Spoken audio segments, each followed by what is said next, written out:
ओम नमः शिवाय। जिस प्रकार इस ब्रह्मांड का न कोई अंत है और न ही कोई शुरुआत, उसी प्रकार शिव अनादि हैं। संपूर्ण ब्रह्मांड शिव के अंदर समाया हुआ है। आज कार्तिक महीने की सोमवार है।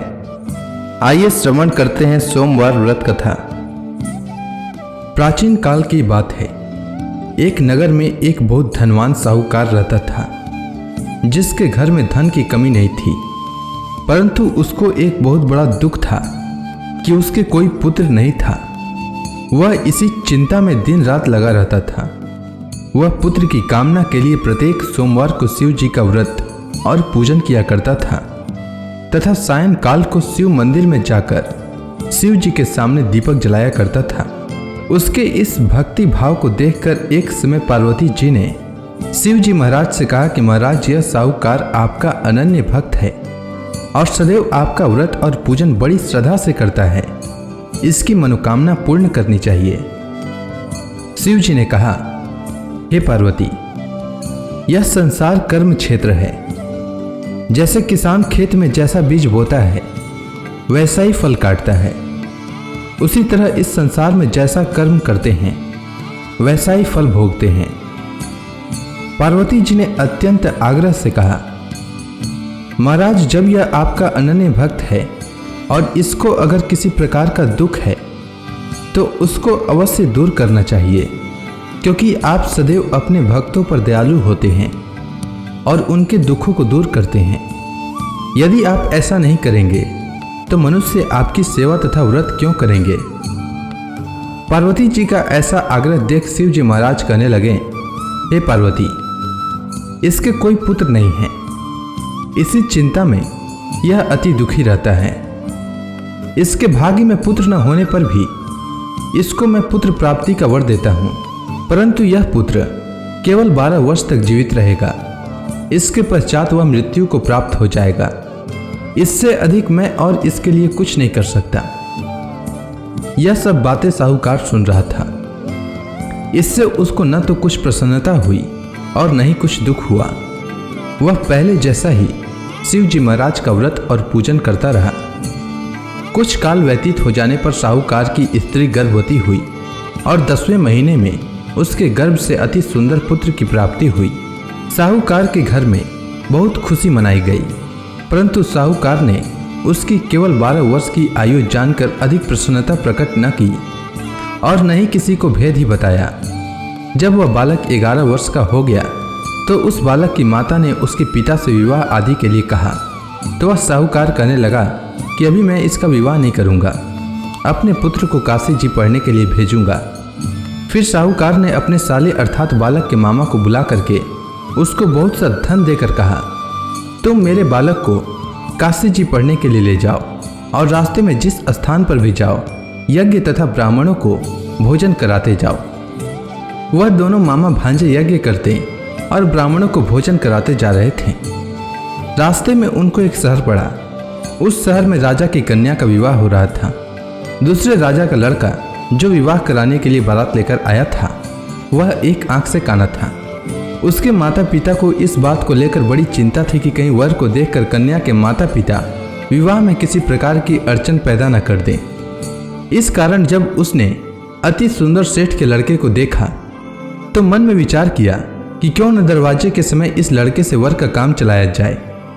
ऐसा विचार कर वर के पिता ने उस लड़के और मामा से बात की तो वे राजी हो गए। फिर उस लड़के को वर के कपड़े पहनाकर तथा घोड़ी पर चढ़ाकर दरवाजे पर ले गए और सब कार्य प्रसन्नता से पूर्ण हो गया।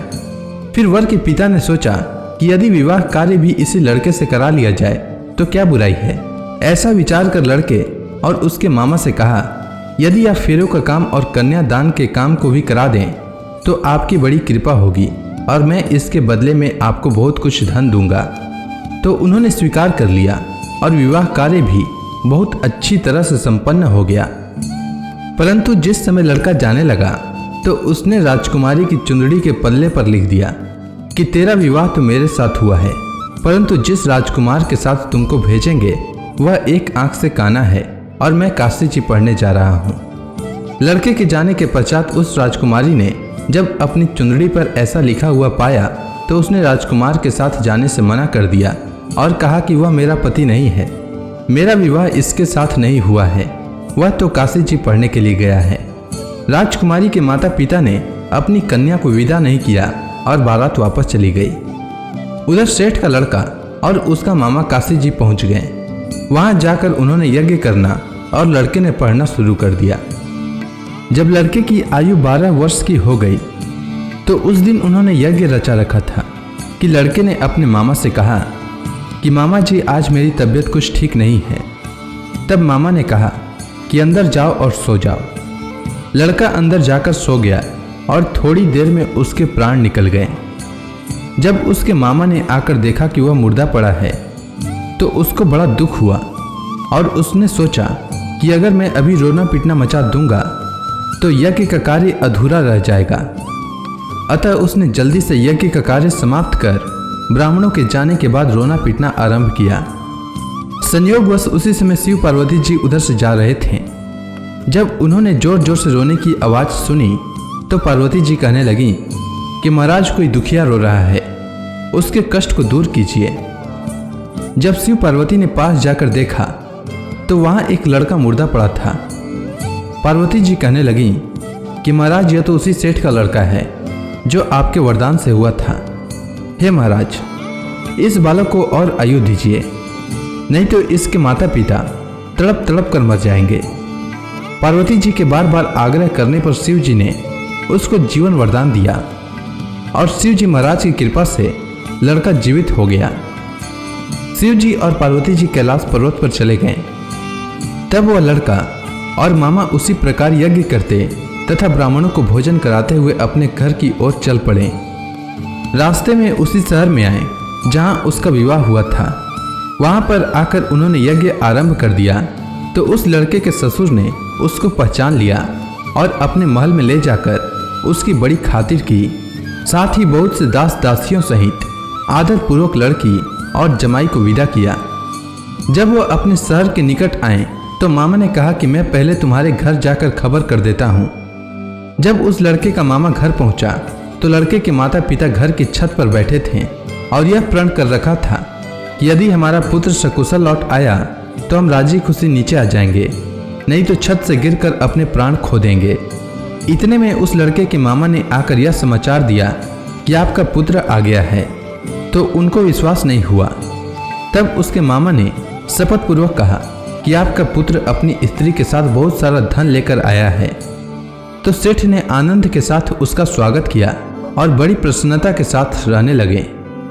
इसी प्रकार से जो कोई भी सोमवार के व्रत को धारण करता है अथवा इस कथा को पढ़ता या सुनता है उसकी समस्त मनोकामनाएं पूर्ण होती है। उम्मीद है आपको सोमवार व्रत की कथा अच्छी लगी होगी।